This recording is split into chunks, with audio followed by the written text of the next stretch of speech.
मैं प्रस्ताव करता हूं सदन का समय 1 घंटा और बढ़ाया जाए। सदन का समय 1 घंटा बढ़ाया जाए। जी, प्रदेश में चिकित्सा समय 1 घंटा बढ़ाया व्यवस्था की ऐसी व्यवस्था होती है जिसमें हम पक्ष और विपक्ष दोनों मिलकर इस राजस्थान प्रदेश की 8 करोड़ जनता का कैसे स्वस्थ जीवन व्यतीत करवाएं। लेकिन माननीय सभापति महोदय, मैं धन्यवाद देता हूं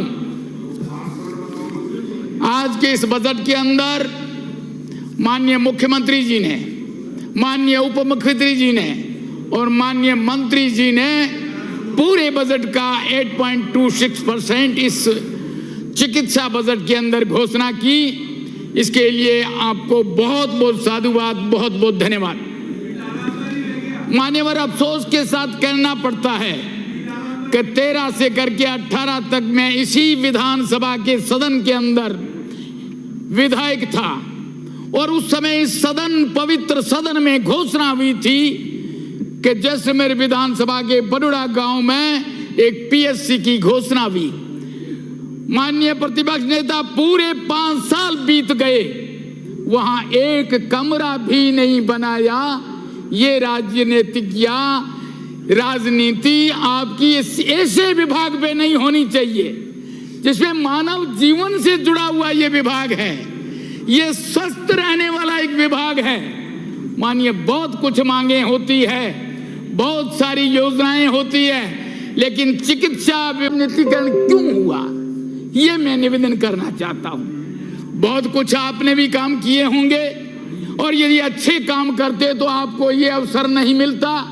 हमको अच्छे काम करने का अवसर मिला है और हम 5 साल लगातार ये बताते हैं कि ये आम आवाम जो बजट बुना है ये आम जन के लिए अच्छा होगा और हम सब मिलकर इसका फायदा आम जनता तक देंगे। मान्यवर, मैं निवेदन करना चाहता हूं, ज्यादा तो नहीं बोलता हूं, ये निवेदन करना चाहता हूं, जैसलमेर एक सीमांत क्षेत्र है। एक दीवार बनकर ये पूरे राजस्थान की पश्चिमी दीवार के रूप में खड़ा है और वहां मूलभूत सुविधाएं, चिकित्सा यदि नहीं मिलती है तो बड़ा अफसोस होता है। लेकिन धन्यवाद देता हूं माननीय मुख्यमंत्री जी को और माननीय उप मुख्यमंत्री जी को और मंत्री जी को कि मेरे लाखा गांव एक ऐसा गांव है जो एक सीमांत पे है, वहां पीएससी की घोषणा की। साथ में आजकल नशे की प्रवृत्ति नवयुग के अंदर आई हुई है, तो आपने 25 बेड का नशा मुक्ति का भी एक केंद्र खोला है। इसके लिए भी आपको बहुत बहुत धन्यवाद, साधुवाद। लेकिन निवेदन करना चाहता हूं कि बहुत सी कमियां और भी है जैसलमेर में। मैं गांव का नाम नहीं लेता, बहुत सारी कमी है। कोई भी पीएचसी में आने के लिए मरीज को कम से कम 25, 30, 40 किलोमीटर आना पड़ता है। और मेरा गांव पूनम नगर है जिसमें मैं रहता हूं। 20 साल हो गए वहां पीएचसी बनी हुई है और आज तक सीएचसी वहां नहीं हुई। और वो 50 गांव से घिरा हुआ एक सेंटर गांव है, लेकिन वो सीएचसी नहीं होने के कारण कई लोगों को जैसलमेर जाना पड़ता है। जैसलमेर की दूरी आप समझ लो 70, 100, 100, क्योंकि मेरा खुद का क्षेत्र है वो 400 किलोमीटर बाई 350 किलोमीटर वर्ताकार का एरिया है, उसमें मैं विधायक एक हूं। मैं माननीय आपसे निवेदन करना चाहता हूं कि सीमांत और भौगोलिक स्थिति को देखते हुए जैसलमेर जिले को चिकित्सा के अंदर विशेष पैकेज देने की आप घोषणा करिए।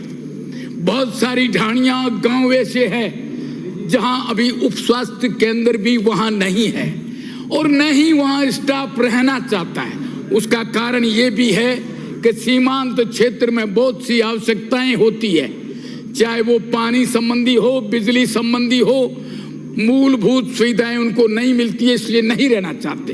मेरा निवेदन है कि पहाड़ी इलाके में जैसे कर्मचारियों को एक पहाड़ी भत्ता दिया जाता है, ठीक उसी प्रकार से सीमांत के गांव, चाहे वो बाड़मेर हो, चाहे गंगानगर हो, चाहे जैसलमेर हो, उन लोगों को विशेष पैकेज दिया जाए तो डॉक्टर भी का वहां ठहराव होगा, एनएम का भी ठहराव होगा, दूसरे कोई शिक्षकों का भी ठहराव होगा, क्योंकि वो ढाणियों में रहते हैं। आदरणीय, मेरा निवेदन है जैसलमेर के लिए इस प्रकार की विशेष पैकेज की घोषणा करें। और ये नहीं, मेरा जिसमें मुख्यालय का हॉस्पिटल है, वो बड़ा हॉस्पिटल है, लेकिन वहां भी आदरणीय आज यदि देखा जाए तो वहां रेडियोलॉजिस्टिक नहीं है, नेत्र रोग का विशेषज्ञ डॉक्टर नहीं है, नाक कान गला का ENT का कोई डॉक्टर नहीं है, पैथोलॉजिस्ट का डॉक्टर नहीं है, मनोरोग विशेषज्ञ का कोई डॉक्टर नहीं है, और यहाँ तक कि नर्सिंग अध्यक्ष भी 2 मिनट ज्यादा हो गए। माननीय निवेदन करना चाहता हूँ, अब टेबल कर दो। क्या ये सब कमियां को आदरणीय अध्यक्ष महोदय केवल 2 मिनट आप दो, बंधे की थोड़ी बात सुनो। आदरणीय सीमांत का आधे मिनट में सीमांत का रहने वाला हूँ, व्यथा बताना चाहता हूँ। ये भी नहीं, ये मेरी मांग है ताकि व्यवस्था करें। साथ में मैं आदरणीय निवेदन करना चाहता हूँ, कल एक माननीय सदस्य श्री भगवान माननीय सदस्य ने लीग से हटकर पूरे राजस्थान में जातिगत माहौल खड़ा करने का प्रयास किया गया। ये अशोभनीय है। क्षत्रियों का इतिहास दुनिया जानती है। किसी भी समाज को इस प्रकार से टारगेट करते रहना ये स्वीकार नहीं है। माननीय, इस प्रकार की हिदायत दी जाए। ये पवित्र सदन है, इसमें नहीं बोलना भी गुनाह है और असत्य बोलना भी गुनाह है। सत्य के लिए बोलेंगे और आपसे निवेदन करेंगे आदरणीय व्यवस्थाओं को देखते हुए, जैसे मेरे को विशेष माननीय अध्यक्ष महोदय घोषणा पैकेज की जाए ताकि वहाँ चिकित्सा